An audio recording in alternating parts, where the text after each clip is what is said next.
ashes of the video crash were still smoking a little bit.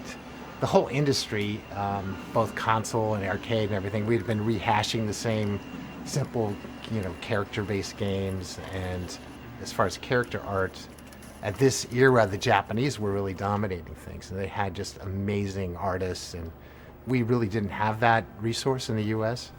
And so it was, how do we compete? I was like thinking, well, why does everything have to be some kind of fantasy or, men in tights or little cute characters running around the screen?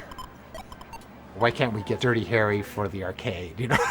It's like, and by doing live action, we don't need all these animators. Technology was moving and digitization was starting to happen.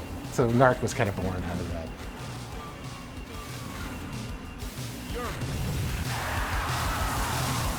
We were envisioning what is the next step. The idea of doing digitized imagery. Well, one thing is it would require more than 16 colors. The next step in our hardware design, we knew back in like 86, maybe 87, was going to be 256 colors. Pixel art is great, but Warren's tools made it possible for us to capture video and then edit that video in a way where we could select the frames very easily. Eugene wrote the operating system. I wrote the display system. It was very early, and there was only a few boards that would do this, and they were very, touchy, and there was no tools, there was no Photoshop, there was no Maya. So Warren was really instrumental in creating that pipeline. We couldn't grab real time off of a videotape, but we could videotape whatever we wanted and then still frame and grab individual frames. We've got the actual image, which is thousands of colors that an Amiga can generate. But then how do we turn that into 256? So I started exploring these algorithms to quantize or reduce colors from thousands to the best palette of 256 colors. And there was always big problems with noise and getting washed out images, and the color was crappy, and there's all sorts of tear and jitter and blur because VHS is terrible quality.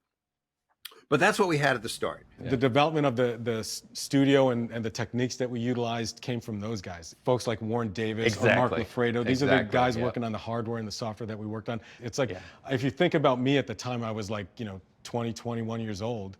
And so I was literally just inheriting all this work that had been done before me. And I mean, I think we all like to talk and fantasize about this garage development mentality and stuff, but really there were tools and things that were happening behind the scenes that we benefited from.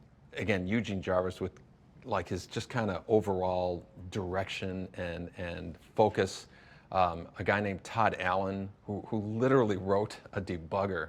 To this day, I'm just amazed at everything that he's done. And Warren, he made it possible. Like if Warren didn't do what he did, I don't know if we would have been able to have done Mortal Kombat. And Warren was always around, so that whenever we wanted anything else, a request came up, we just went over his office and talked to him, and to be like, yeah, okay, give me a day, I'll have that for tomorrow. And it's like, tomorrow, okay, great. Besides being an amazing programmer and creating Qbert and working alongside of him and just being like friends with this idol of yours was just really overwhelming. He's one of my favorite people in the world.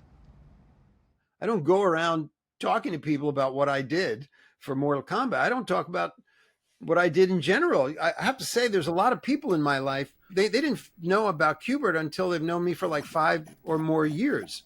And then they would be like, wait a minute, you made Qbert? So I'm like, well, it never came up in conversation. I just don't, I don't dwell on it. Although I do have to say, I am very proud of my contribution to Mortal Kombat. A lot of people talk about digitized graphics, but it's like they just existed. It's like they just came out of nowhere. No, people don't think that they came from somebody or from somewhere.